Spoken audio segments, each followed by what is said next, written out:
La Facultad de Ciencias Políticas y Sociales presenta En su propia voz, el debate de nuestro tiempo. Un programa de análisis y reflexión de la agenda política y mediática de México y el mundo. Con Marta Gloria Morales Garza, Efraín Mendoza Zaragoza, Marcela Ávila Egleton y Antonio Flores González. Comenzamos. Buenos días, muchas gracias al auditorio por dejarnos entrar a sus hogares tan temprano. Son las 9 de la mañana del martes 15 de agosto. Este es un programa grabado, pero de todos modos se está proyectando para ustedes este día, este martes 15 de agosto, que casualmente es el cumpleaños de la doctora entrevistada. Entonces voy a entrevistar, que en realidad va a ser una conversación, voy a entrevistar a la doctora Marcela Ávila a propósito de un informe que saca una empresa, una organización sin fines de lucro que se llama Latinbarómetro. Para los que no son expertos y académicos en el área, esta empresa no es muy conocida, pero es una ONG que se dedica desde 1995 a la fecha a hacer encuestas de opinión en todos los países de América Latina, en los 20 países, aunque en los últimos años no han levantado encuestas ni en Nicaragua, ni en Venezuela, en Cuba nunca, y recientemente tampoco en Haití. Entonces, vamos a hablar de los 17 países que sí fueron encuestados en este 2023. El título de este informe de 2023 se llama La recesión democrática en América Latina, y justamente por eso pensé que podía ser muy interesante una conversación con la doctora Marcela Ávila, porque es su tema, porque es el tema de ambas, y porque además hay datos que son interesantes para reflexionar y otros que son preocupantes y también interesantes para reflexionar. Marcela, ¿cómo estás? Buenos días. Muy buenos días, muchas gracias. Pues sí, efectivamente creo que es un informe que da, pues primero preocupación por los datos que vemos. Se han levantado, como bien mencionabas, una cantidad muy importante de encuestas a lo largo de los últimos años, medio millón, alrededor de 1,500 variables. Lo que para nosotros como académicas tiene una gran virtud, y es que podemos comparar datos de largos periodos de tiempo, y que nos permite ver cómo ha ido evolucionando la percepción sobre la democracia y la percepción sobre el autoritarismo. Y lo que vemos en este informe en específico, y de ahí el nombre, la recesión democrática, justo nos muestra cómo se ha ido desgastando esta visión que se tenía de la democracia cuando se dan las transiciones en esta tercera ola en los años 80, 90, y cómo fundamentalmente yo diría tiene como origen el tema de corrupción de las autoridades. Es decir, se ha ido desgastando la visión de democracia porque lo que la ciudadanía ve son personas que ocupan el poder público y que a medio sexenio o a medio periodo de gobierno dejan el cargo o son acusadas por desvíos de recursos, por corrupción. Sí, los números son impresionantes. Y los números creo que son importantes y dan una percepción a la ciudadanía de que es mejor un sistema autoritario que un sistema democrático. También me parece a mí que partiendo de una premisa falsa, que es que un gobierno autoritario no sería corrupto. Exacto. Creo que tan corruptos son o pueden ser unos y otros. Es decir, no hay una correlación entre autoritarismo y corrupción. Más bien, pero no lo analiza. Una aclaración importante. En este momento, Latinbarómetro está haciendo el reporte general de su informe de las encuestas de 2023 que fueron levantadas en este año. Sin embargo, buscando en la base de datos todavía no está disponible. Digo, como para profundizar, por ejemplo, en el caso de México, que me parece que habría que rascarle más. Ahorita lo estuvimos buscando el doctor Héctor y yo, y no aparece todavía. La última base de datos disponible en Internet es de 2020. Eso es una cosa muy importante de Latinbarómetro. Tiene todas las bases de datos disponibles al público y gratuitas. Es decir, cualquiera puede usar esas bases de datos y hacer a partir de ahí pequeños trabajos de investigación o grandes trabajos de investigación. Entonces, es en realidad una fuente académica muy importante para nosotros, porque además estamos hablando de 1995 a la fecha, de manera absolutamente exacta. Se han estado levantando estas encuestas y nos permiten tener una panorámica de lo que pasa en toda Latinoamérica. hay varias conclusiones de esta primera parte. Una parte que me pareció muy interesante, pero rara. A ver, es una casa encuestadora, entonces no hay explicaciones a profundidad. Por eso la entrevista va más bien cómo nos imaginamos el por qué, ¿no? Claro. Ellos lo que dicen es que esta tercera ola de transición a la democracia se arranca en América Latina, igual que en España y Portugal, en 78, en República Dominicana. Sin embargo, revisando todos los datos y viendo y que este sube y este baja y este cae, llegan a la conclusión de que van terminando las dictaduras, pero van subiendo otra cosa que ellos llaman electodictaduras, que ya no son de militares, pero que tienen un comportamiento de carácter autoritario. Y entonces ellos dicen, en todo este periodo nunca ha habido que los 20 países sean democráticos. Cuando unos son, los otros pierden, etc. Y no estamos hablando exclusivamente de los países, bueno, que clásicamente se denomina como no democráticos, como son el caso de Venezuela, Nicaragua y Cuba, sino casos como el de El Salvador, casos como el de Perú, que están en ese tránsito que uno dice, ¿qué onda con ellos? No, bueno, Perú ya dan ganas de llorar, ¿no? Pero pareciera entonces que el ciclo de las transiciones a la democracia nunca se consolida en América Latina y que más bien es un ir y venir en algunos países de manera dramática. Yo creo que el caso más dramático en un extremo es Perú, que desde 1990 con Fujimori empezaron las caídas, bajadas y subidas de N presidentes, que tengo la lista pero no creo que a nadie le importe. Y el otro escenario es el de Paraguay, que pasa por una larga dictadura que finalmente parece que llega a la democracia con Fernando Lugo, este ex sacerdote o pastor, que finalmente lo es destituido. destituido a mitad de camino por la Cámara de Diputados y vuelven el Partido Colorado y la dictadura en pleno. Es decir, Paraguay no ha pasado la democracia más que ese lapso de 2006 al 9, o una cosa, 3 años, porque además lo tiran. Entonces, ¿qué le pasa a América Latina? ¿Tú cómo ves? Yo creo que, a ver, un elemento importante que vemos en este estudio y, bueno, ¿no? Y en la historia de estos países, de entrada es la cantidad de presidentes que han renunciado al cargo. O sea, en el caso mexicano pasamos del sistema de partido hegemónico al partido predominante, al pluralismo, las alternancias, ¿no? Como le queramos llamar a ese largo proceso. Pero ha habido elecciones para elegir al presidente de la República cada 6 años y todos los presidentes han terminado su periodo ¿completo? A partir de Lázaro Cárdenas, ¿no? Sí, claro. En el caso de muchos de los países latinoamericanos, 9 de ellos, ha habido renuncias de los presidentes a lo largo de sus periodos y muchos de esos casos han sido, además, como mencionábamos, por cuestiones de corrupción, ¿no? Acusaciones claras de corrupción en la que hay ex jefes de Estado que están en la cárcel, hay otros que estuvieron, por ejemplo, el caso de Brasil es interesante, ¿no? Lula fue acusado, sentenciado, después se retiró o se reformularon los cargos y ahora regresa a la presidencia. Otro caso que me parece que es muy interesante es el de Ecuador. Ecuador prácticamente tiene cambios de presidente cada vez que se puede, ¿no? En alguna ocasión decían unos ecuatorianos que el tema ahí es esta confrontación que siempre hay entre dos sectores, un sector más político y uno más de poder económico, y que con la simple, con rodear la residencia presidencial por la forma en la que está ubicada, con eso cae el presidente, porque la única forma de que puede salir de ahí es vía helicóptero y dejar el país. Entonces, y además los han hecho renunciar por cosas rarísimas. Estoy viendo aquí la lista de Ecuador. Bucaram lo declararon incompetente porque estaba medio loco. Y le decían el loco, además, sí. Oye, él se decía el loco. Pero nunca te queda claro si es de verdad o es la oposición, porque, por ejemplo, el caso de Lula, lo acusan, y luego no. Y luego siempre no hay pruebas, y luego también se llevaron a Dilma y tampoco no. Entonces, tiene que ver un poco, hay un nivel de corrupción que no tienes. Pero a mí me parece, primer dato, 9 países, o qué dije, 8 países.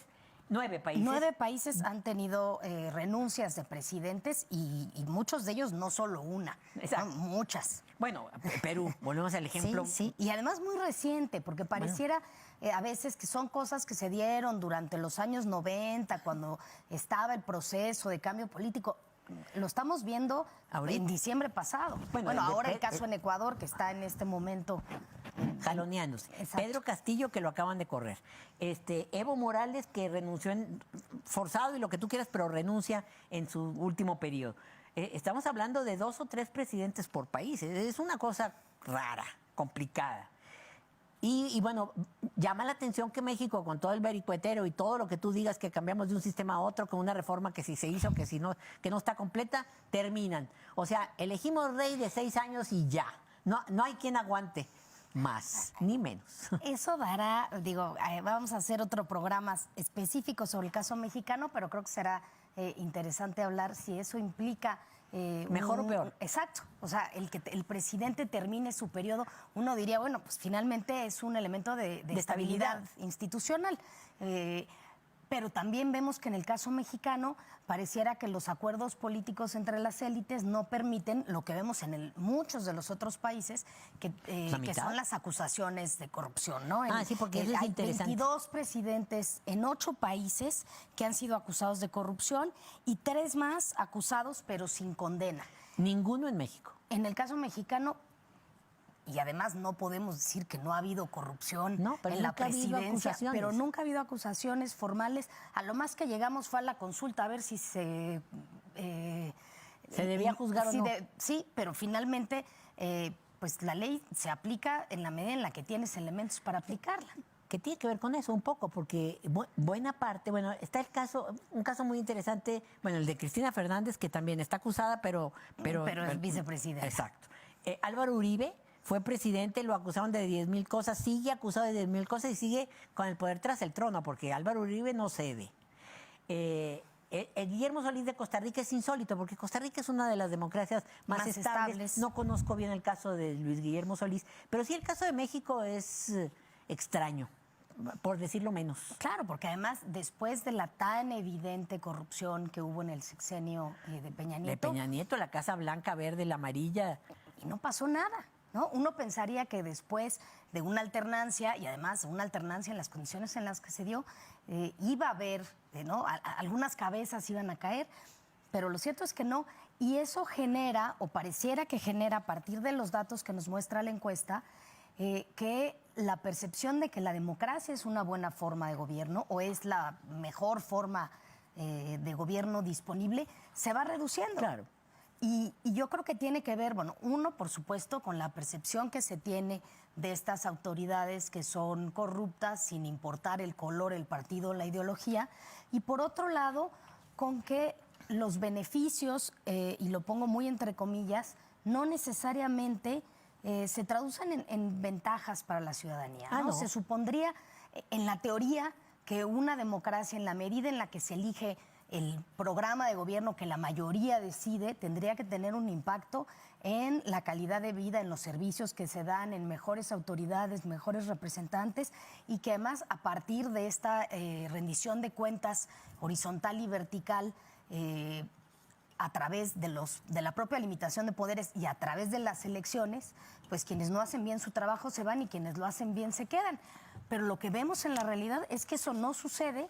Y lo que sí se desgasta es la percepción de democracia en la ciudadanía, que dice, yo prefiero tener un sistema autoritario que resuelva mis problemas a tener un sistema democrático que no sirve para nada. Y creo que el caso El Salvador es un caso emblemático. Es un estado de excepción. Hace meses que el presidente gobierna por encima de la Constitución. No, y las tasas de aprobación son altísimas. Y la gente dice... a pesar, además, de la corrupción que se ha evidenciado en sus propios sistemas carcelarios, ¿no? Porque hay no solamente a quién meten, sino la comida que se tiene que enviar a los presos es la que se compra fuera de la cárcel, evidentemente con sobreprecio, y los productos que requieren, etcétera. Es un tema de corrupción terrible ahí, y la gente lo aprueba porque dice, ahora puedo salir a la calle tranquilo, sin las maras. Y aún a pesar de que sus propios familiares son quienes están detenidos, dicen, bueno, está bien lo que ha hecho el presidente Bukele. En el caso de mi familiar lo agarraron y no es, pero se va a probar su inocencia, pero todos los demás sí son delincuentes, ¿no? Entonces, una situación interesante en términos de cómo se percibe, pero entonces un presidente claramente autoritario que gobierna por encima de la Constitución, me genera más beneficios. Eso explica por qué. Y que se explica otra cosa que luego vemos, qué segmento de la población es la que más aprueba. Hay otro dato que vale la pena resaltar. Se ha hablado muy, en relación con esto de rendición de cuentas, yo creo que en ese sentido la aprobación, aunque seguramente se puede mejorar, etcétera, de este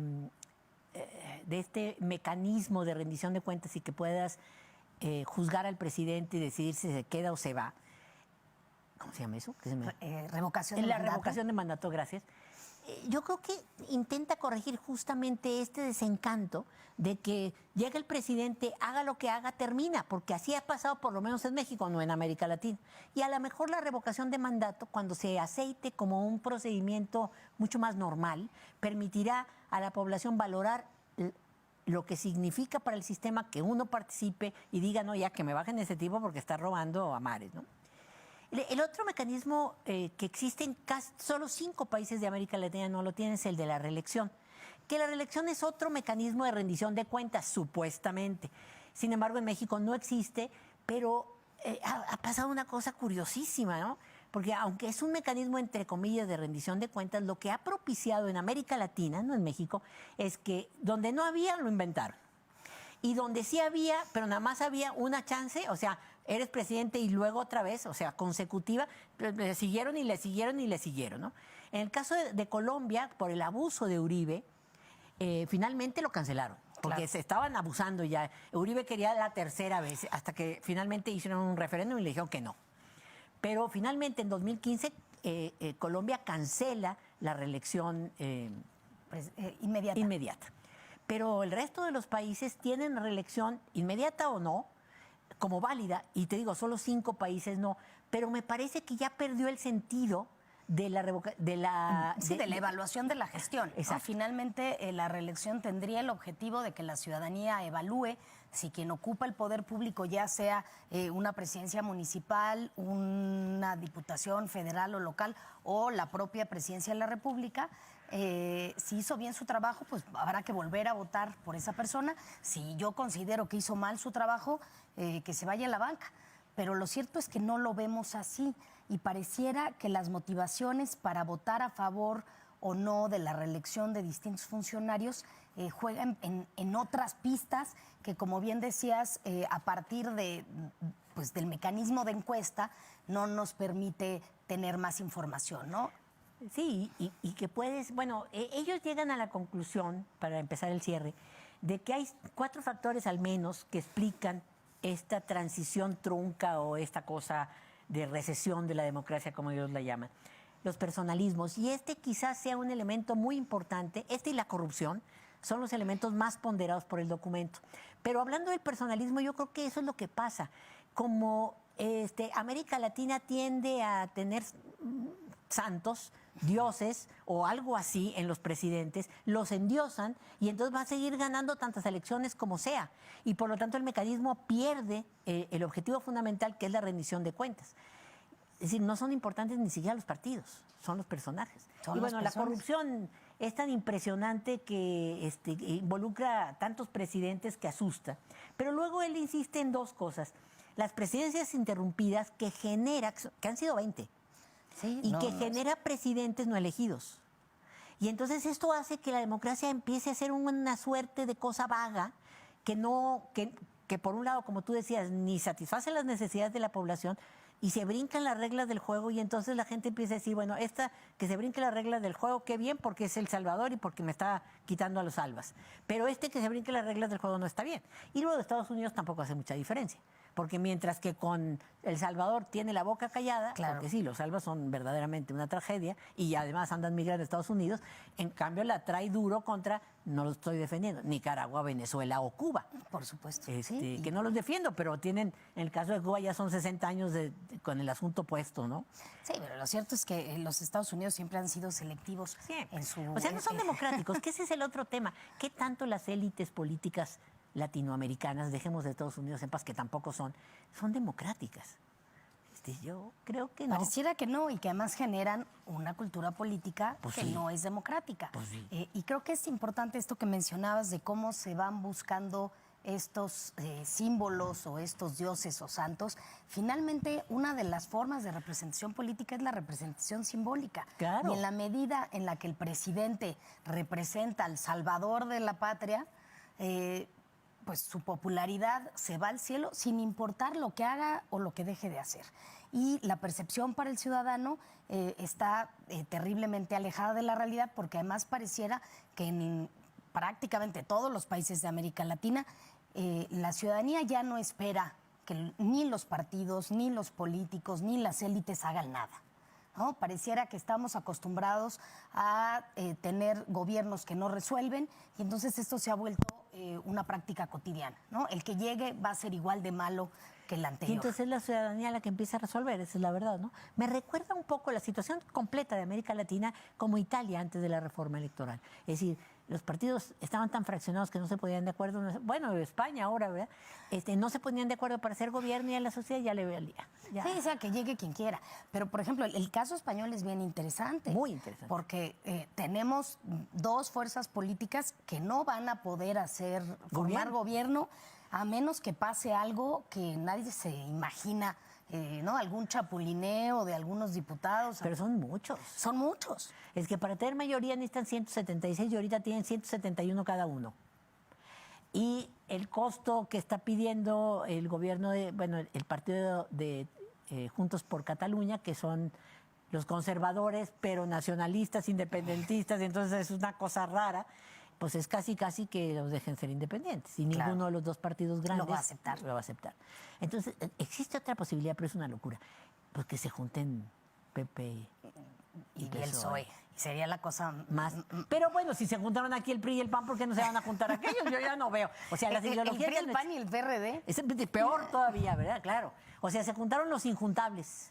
Pues allá también, Cualquier ¿no? cosa puede pasar. Pero de nuevo muestra que se diluye Las ideologías el y las ideal diferencias, y por lo tanto la democracia. ¿Por qué tengo que defender algo que está tan difuso? Ya vamos a cerrar.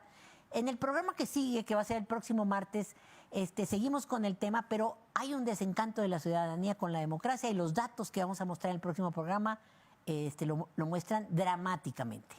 Muchas gracias, Marcela. Gracias, Marta Gloria. La Facultad de Ciencias Políticas y Sociales presentó En su propia voz, el debate de nuestro tiempo. Un programa de análisis y reflexión de la agenda política y mediática de México y el mundo. Con Marta Gloria Morales Garza, Efraín Mendoza Zaragoza, Marcela Ávila Egleton y Antonio Flores González. Gracias por acompañarnos.